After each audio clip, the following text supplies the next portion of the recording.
have a lot of friends that smoke, and I believe that most teenagers start smoking because they really do believe it's cool. Some people, it's like an addiction. Some people, they just like to do it because they think they're cool. I started smoking because I was influenced one day going to school. I guess just to fit in, and they just try it once, and I guess they get addicted. Everybody's like, do this, do that. Yeah, so I did. I just think they want to fit in, and at the time, especially like going from middle school to high school, they want to fit in, and they feel like cigarettes are the way they could fit in. It's just easy to pick one up, especially if all the people around you are smoking too. The biggest influence on kids smoking and other kids smoking. To just fit in, really to like express myself in a more mature way with the cigarette in my hand. Everyone knows the dangers of smoking. You've heard the statistics. Millions of deaths, greatly increased risk of cancer, heart disease, and emphysema. The product even comes with a warning label.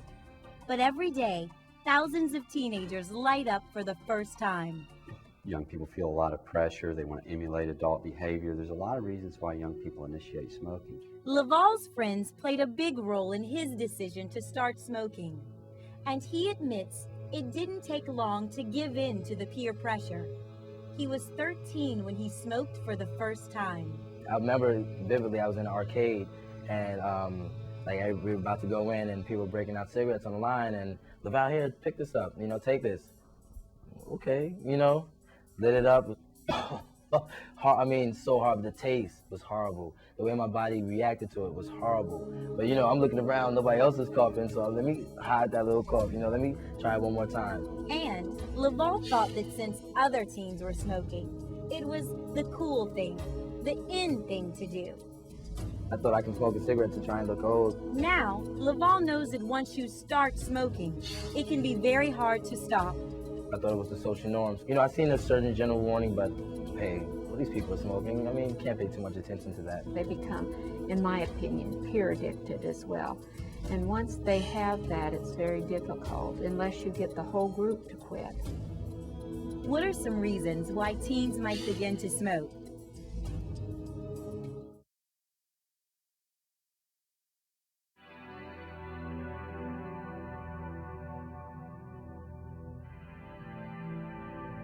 It's been decades since the last cigarette ad was broadcast on television, but images of cigarettes are all around, especially in ads found in magazines and retail stores.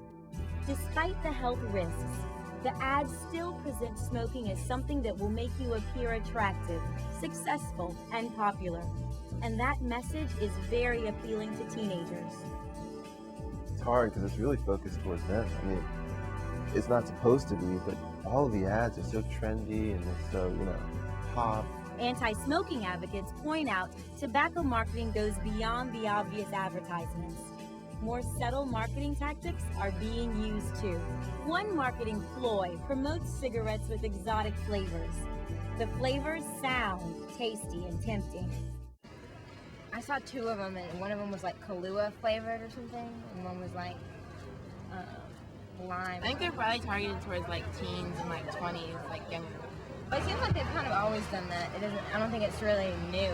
Maybe it's a little more obvious that they're targeting teens, but it's kind of always been like that. While the 1998 tobacco settlement prohibits tobacco companies from marketing to young people, critics say the cigarette makers' messages are still getting through. Kids are looking for anything that's cool or neat, and this is something that's not the same old pack that everybody else has. And when you have the flavor, that kind of enhances their first experience and maybe leads them to try it more often. What can teens do to combat the barrage of media influences and false advertising claims enticing them to smoke? One way is to learn about the hidden messages within the advertising. Looking at advertising in stores, trying to understand how that advertising impacts themselves and their peers. And then how they actually manipulate you to go out and buy them. If you look at an ad in the magazine, you're going to see that they're teenage friendly. Ashley started smoking when she was 15. A year later, her mother caught her. Most parents would give their child an anti-smoking lecture, but Ashley's mom decided to take a different approach. You can lecture, but I can guarantee you it's going to go in one ear and out the other. Instead, her mom asked Ashley to join an anti-smoking program called Youth in Charge. It gives teens a chance to learn about the dangers of smoking for themselves and then share that information with other teens. In 1 to 3 days, we talked to over 3,000 kids. And that's why I appreciated Youth in Charge, because they had youth empowerment groups telling other youth the dangers. Ashley says this form of advocacy works. Any other teenager that I've ever talked to, their mouths hit the floor when I was telling them. I was like, did you know this?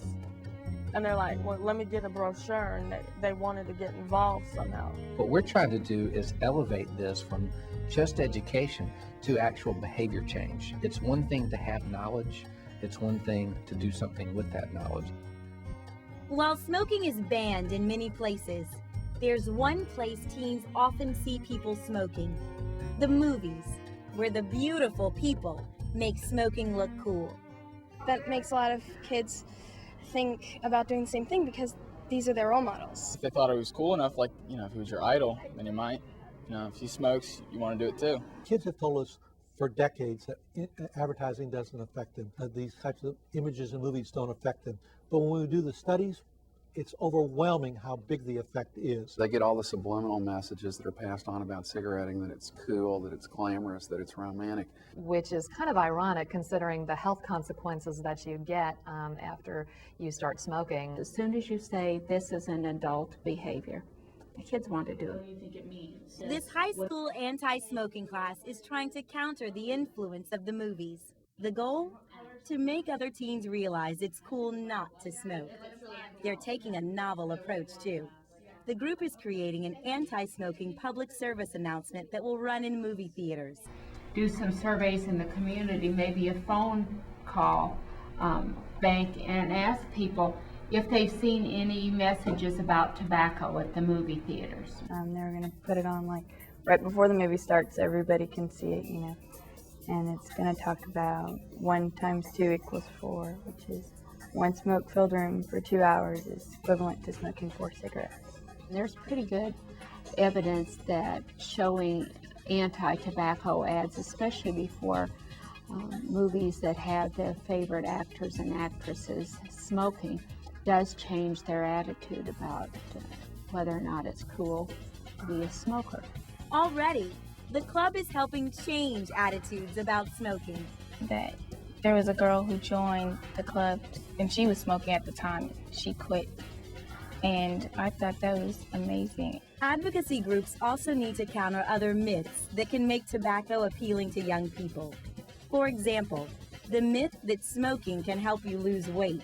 She was like, the whole reason that I started smoking is because I thought I was going to lose weight. She used to do it at home in her bathroom and stuff like that so that she wouldn't eat as much. Smoking does not help you lose weight. It's a myth. As soon as the drug wears off, then, which is not very long, then the appetite comes back, and there's a rebound that even comes back more forcefully. I guess we're just wishing for something magical that will help, and it doesn't. It's a false help. So-called light cigarettes present another false marketing ploy that lures teens to smoke. The lights had less tar than the regulars. I find them safer, just they're not strong, there's other things in it. It's not packed with the tobacco and all the other 50 million bad ingredients. In fact, they're both wrong. Light cigarettes are just as harmful as regular cigarettes. The people who smoke those cigarettes get just as much cancer and just as much heart disease and just as much damage to their bodies. Why? Experts say one reason is that smokers of light cigarettes still crave the same amount of nicotine, so they subconsciously smoke them differently. You smoke more of them, they smoke them in different ways. That means that they take more puffs per cigarette, hold the puffs in longer. And then there's the belief that smokeless or chewing tobacco is a safer alternative. I was like, man, they say smoking's so bad, maybe this ain't as bad for you. A lot of people believe that smokeless tobacco is a safe alternative to smoking. It in fact is not. Smokeless tobacco can be just as dangerous and deadly as smoking cigarettes. And the nicotine concentration in smokeless tobacco is twice as high as in cigarettes. Really, the only difference between smokeless tobacco and smoking is where you get cancer. Oral cancer, you're going to get throat cancer, you can get esophageal cancer. It's just a different kind of cancer in a different part of the body. Steve says a friend of his is already showing effects of smokeless tobacco, and that was enough to get Steve to quit. Not until I started looking at the facts. My friend would show his mouth and he'd have blisters all inside of it. These young people are looking at the end result of smokeless tobacco use. Graphic images that show what cancer can do to the human jaw. It can make a hole in your mouth, right? That's bringing your mortality right in front of you in a mirror. If a dentist can show you, hey, as a teenager, you may have been dipping a couple of years, you've already got this sore, you keep this up, you could lose half your jaw or you could die. Amanda and her sister Crystal don't need pictures to see the devastating effects of tobacco use. They live with it every day. When I started smoking, I had no idea. I didn't know about smoking-related illnesses. I didn't know about addiction. Their mother, Pam, started smoking when she was just 10. It's a decision that not only changed her life, it's going to end it. Well, I know that it's emphysema and there's no cure for it. Pam is dying of emphysema, a lung disease caused by smoking. But it feels like pretty much is like holding your breath all the time. But it's hard to get teenagers to think about getting lung or heart disease in 30 or 40 years, even in 10 years. And it's not like anybody's actually thinking about when they're 40 or 50 or when they're 17. I think teenagers are reckless. A lot of teenagers are reckless. And that because they're careless, they don't care about what's going to happen to them in the next 40 years. We're invincible, didn't you know? But Pam will tell you, no one is invincible. The physical limitations that I have now are almost everything. When I'm acutely ill and I can't breathe, that is terrifying. She says she knows as well as anyone else why you can't just say, oh, I won't get sick. It won't happen to me. A lot of kids think that they can quit before they get sick. But the thing is you don't know when you're going to get sick. You are more than twice as likely to become a smoker if your parents smoke. Amanda promises she and her sister won't be part of that statistic. Now, she's left to wonder if other families will face the same painful future facing her family. I think it could be prevented if people would just start thinking about what smoking will do to you. And it does say it on cigarette packs that it causes emphysema, but if more people knew what emphysema was and what toll it takes on your life, then I think that they would think twice. If someone had given me a crystal ball and said, look, this is what's going to happen, of course I would not have smoked. I had no idea. But, smoking-related illness is the most preventable illness that there is. All you have to do is not smoke, and you won't get a smoking-related illness.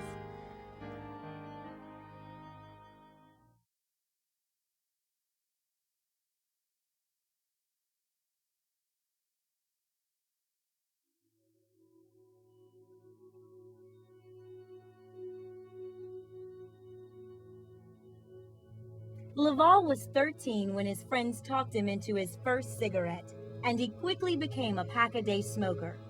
Actually smoking, and this was an everyday, pick up a pack, drop one. As soon as my pack is finished, I gotta run to the store and get another one. So, I was actually addicted to this. But he didn't realize the damage he was causing himself until he was at the gym one day. So I'm sparring with this guy, doing my thing, and first 2 minutes I'm sweat just dripping. My breathing was so so uneasy. It's I felt terrible. That was the first time in my life where I just felt I couldn't do this anymore. And this one kid came up to me, one of my students, his name was Artie, and he was like, man, you're looking real slow out there. You're slipping a bit. What's the deal? And I'm like, wow, okay. this kid is knowing, you know what I'm saying? And that was my motivation right there. You know, these students are looking up to me, and I'm messing up. That was when Laval decided to quit smoking. And once he quit, Laval decided to devote his time to getting other teens to quit smoking. Some people say, if it's not doing anything to me now, come on now, I'm living life for now. I'm not worried about how my body's gonna be in 20, 30 years. But that's how people are gonna have to start thinking.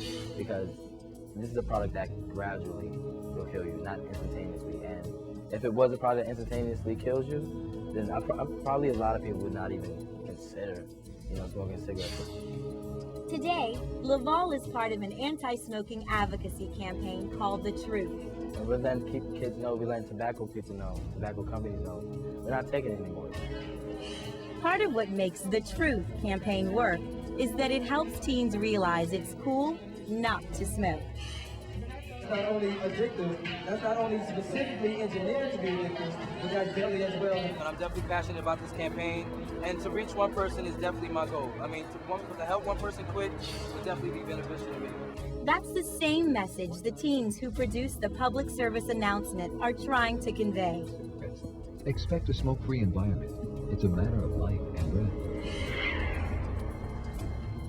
All of these efforts are aimed at giving teenagers the information they need to make the right decision. They draw their own conclusions, and at the end of the day, when kids draw their own conclusions, they do have ownership of that information. They do feel a revelation, and they do want to go and turn and share that with other folks. I think if it becomes cool not to smoke, kids won't smoke. What anti-smoking message would you convey to teens? How would you convey that message?